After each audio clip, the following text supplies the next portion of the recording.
Rapszállítót nézzé! Boxolók vagyunk.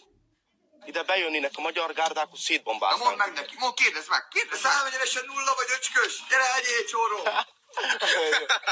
Olyan betegségek vannak, hogy... Basszúgyjál meg! De, öreg picit tiszteljed, mert szájra basztad a szalajon fog csattozni a szart, de! Itt valaki bevolna rógó, vagy valami, bájásne, vagy valami, és meghallom véletlenül, na észre se vennék. Amúgy nem. A kurva anyádat, Nikó, nézzi nekem, mert rapszállítót Nikó megy! Mert amarra is van, az erdő közepén is egy ilyen kis település. Rendbe tartanánk az egész utcát. És ez fent legyen az interneten.